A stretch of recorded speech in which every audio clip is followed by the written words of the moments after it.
Hey guys, welcome to Ballymullin Farm. Hey, beautiful spring day here in Taranaki today. Absolutely amazing actually, I almost feel like I'm overdressed. I thought it would be a good chance to get the old tractor out and weed our potato crop this year. So I haven't weeded it yet. We planted them about 2 weeks ago, so yeah, due to weed them. I probably should have done it before now actually, but we've had a bit of wet weather and also been flat out with other farm stuff, but finally got a chance to do it today.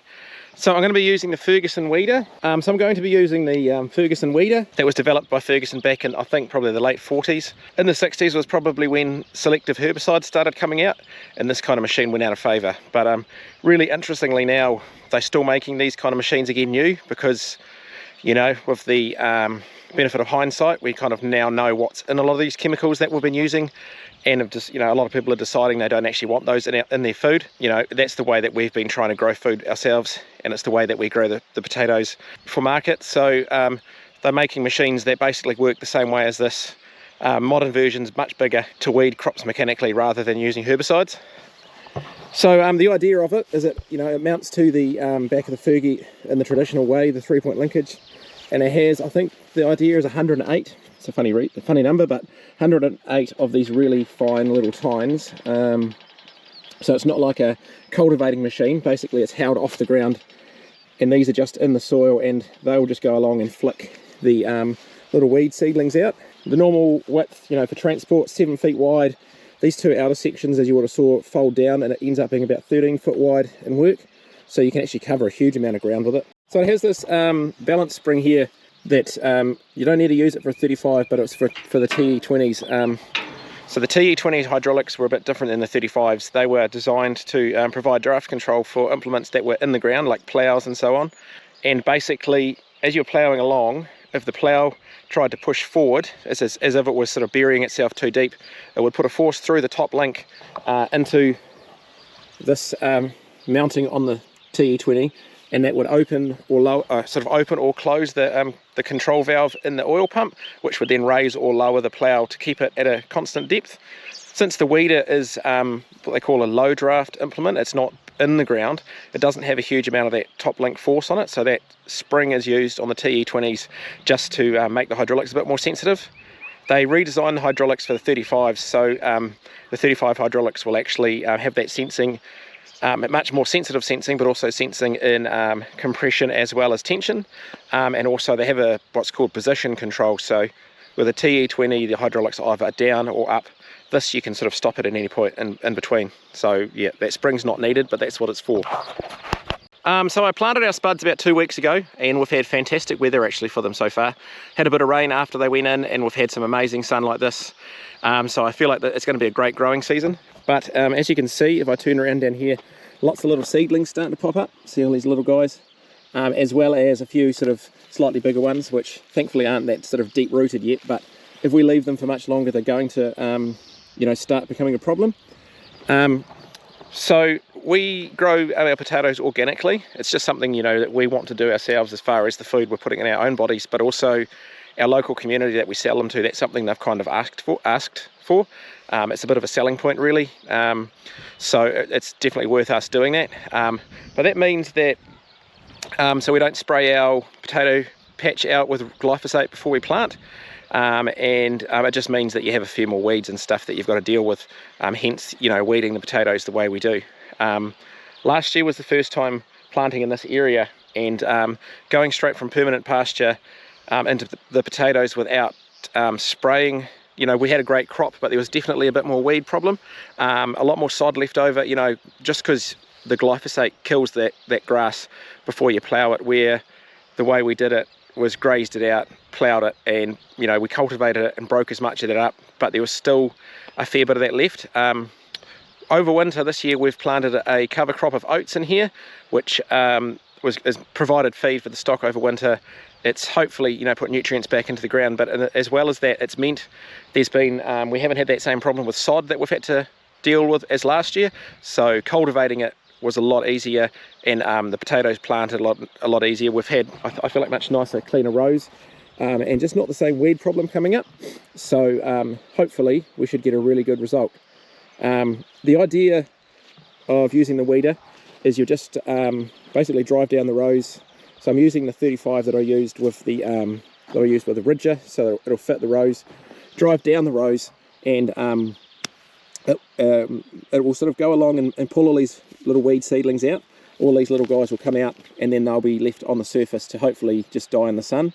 So it will mess our ridges up a little bit. The idea is, you know, you'd have to knock your ridges around a little bit to get those seeds out, but then I'll go through again afterwards and ridge them back up.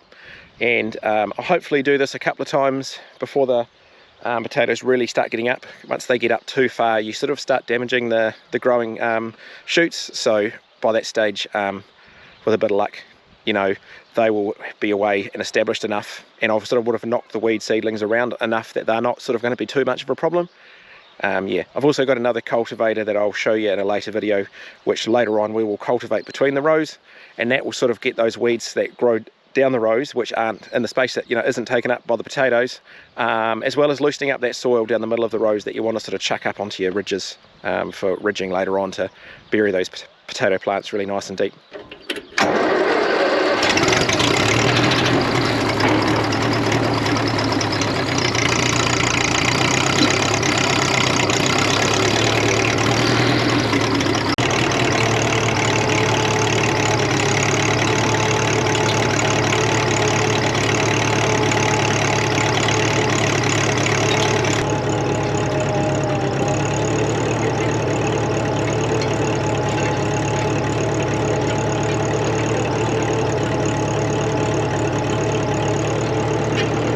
So hopefully you can sort of see there in the video, loosening all these little dudes so easily. So I mean, that's a dock, which is typically really deep rooted and a tricky one once it starts getting established. But also all these little, probably not very easy to see, but all those little wee buggers that were just starting to come up are all just lying on the surface now. So the idea is to hopefully, if we do this on a nice sunny day, they will all dry out and die. And as you can see, it's knocking, you know, the tops off the ridges a little bit, so I will have to come back and re-ridge them. You know, might even leave the re-ridging till tomorrow just to give those weeds all a chance to die in the sun. Yeah, but it seems to be working well, so I'll crack on with it.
Oh, that's gone so well. Really enjoy using this machine. It does such an amazing job, and really fast too. Since it covers such a big area, I just got through that in no time. I'm going to leave this for today. I'll just turn around and see. Hopefully you can see this, but you know, just all these thousands and thousands of little seedlings lying on top of the surface now with their roots out in the sun. Some of the bigger ones pulled out as well. So I'm going to leave it for today. Hopefully they will wilt and die in the sun, and then I'm going to come through and ridge it tomorrow. You'll see it has sort of knocked our rows around a little bit, damaged our rows, but that's not a big deal. I can still see where they were, so I'll come through, ridge them back up tomorrow, and feel like it should make a really good job of getting rid of those weeds. Hopefully, like I said, I'll try and do this again maybe in about a week or 10 days time, just depending on weather and what else we've got, and also on how big the potatoes start getting. Just see the odd ones starting to sprout, so they're not far away from really poking their heads through. So yeah, I'm off to milk now. I'll let these weeds dry out in the sun, and I'll come back shortly and show you how we ridge them back up. So I left the spuds for a day. Had a really good sunny afternoon yesterday, and it's done a really good job, I reckon. I'll just turn the camera around here. You can see here it's left a really nice clean. Still the odd little one there, but that's on the surface, which is drying out. But all those really fine little ones that were just everywhere, just, you know, completely frizzled up, which is cool to see. See these little dudes sitting on the surface, being pulled out. So really happy to see that. I'm just going to chuck the ridger on the tractor and run back through and re-ridge it up.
So yeah, no, that's actually working really well. You can sort of see there's still the odd sort of weed left there, but like a lot of these big fellas, you know, lying on the surface, which are going to dry out.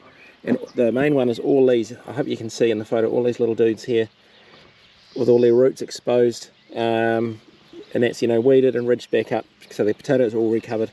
They're all hopefully going to die. Well, you know, the majority of them anyway. You're always going to get a few. Some of these, see the likes of this, you look down the row and it looks like there's lots, but they're sort of just sitting on the surface.